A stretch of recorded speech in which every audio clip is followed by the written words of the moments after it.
शांति। हमने अपने last episodes में अपने वास्तविक स्वरूप को पहचाना कि मैं कौन हूँ, मैं एक आत्मा हूँ, और उसके कोर वैल्यूज़ को और उसके कर्तव्य को भी जाना। आज थोड़ा आगे बढ़ते हैं, हम आत्मा के रूप को भी देखते हैं कि मैं स्वरूप में कैसी हूँ, कैसी दिखती हूँ, और ये भी देखते हैं कि वो मेरे शरीर में कहाँ निवास करती है। तो हम सभी आत्मा चैतन्य शक्ति हैं और अति सूक्ष्म ज्योतिर्बिंदु स्वरूप में हैं। एक डिवाइन पॉइंट ऑफ लाइट जो कि अति सूक्ष्म है और जिसे कह सकते हैं कि मैं एक स्टार मिसल हूँ। मैं आत्मा प्रकृति के बीच में निवास करती हूँ और मस्तिष्क में पीनियल ग्लैंड में रहती हूँ। मुझ आत्मा को अग्नि जला नहीं सकती, जल डुबो नहीं सकता है और तलवार काट नहीं सकती है। इसका गायन शास्त्रों में भी है। मैं आत्मा अति सूक्ष्म हूँ, मेटाफिजिकल स्टेज में हूँ, तो मुझ आत्मा को इन स्थूल आँखों से देखा नहीं जा सकता है। अब हम परमात्मा का परिचय देखते हैं। जैसे हमने सुना है कि a man is find in his own image, तो हम देखते हैं कि जो आदमी है उसकी संतान वैसे ही होती है, उसी की इमेज में होती है, अर्थात जैसा इंसान है वैसे उसका बच्चा भी होता है। जैसे जानवर जो है तो उसका जो बच्चा है वो उसी रूप में होता है।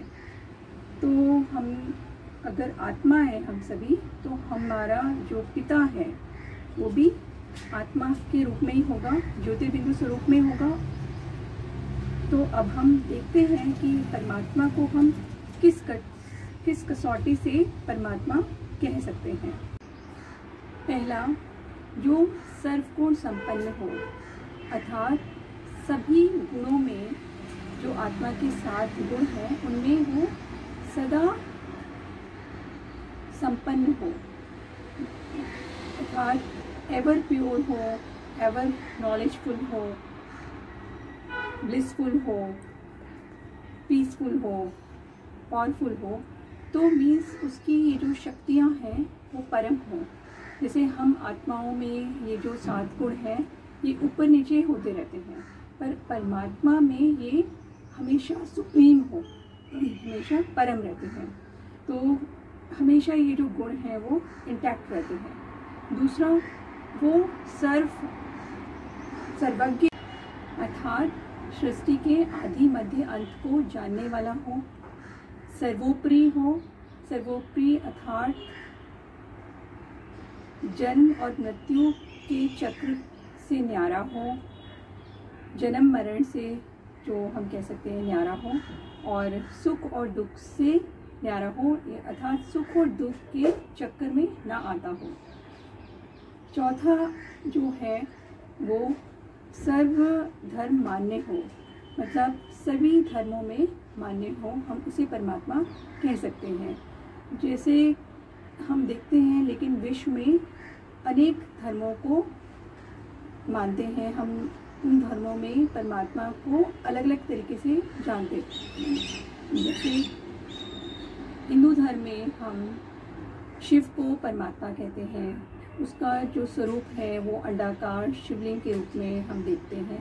ज्योतिर्बिंदु स्वरूप को शिवलिंग के रूप में देखा जा सकता है। मुस्लिम धर्म में हम इसे नूरे इलाही के नाम से जानते हैं, इसे अल्लाह कहते हैं मुस्लिम लोग। क्रिश्चियनिटी में हम इसे लाइट के रूप में देखते हैं, वो क्रिश्चियन धर्म लाइट के रूप में परमात्मा को याद करते हैं।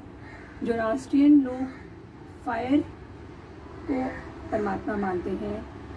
ऐसे ही यहूदी जो लोग हैं वो यहोवा के रूप में परमात्मा को याद करते हैं। और सिख धर्म में भी गुरु नानक देव साहब ने एक ओंकार का इशारा किया है।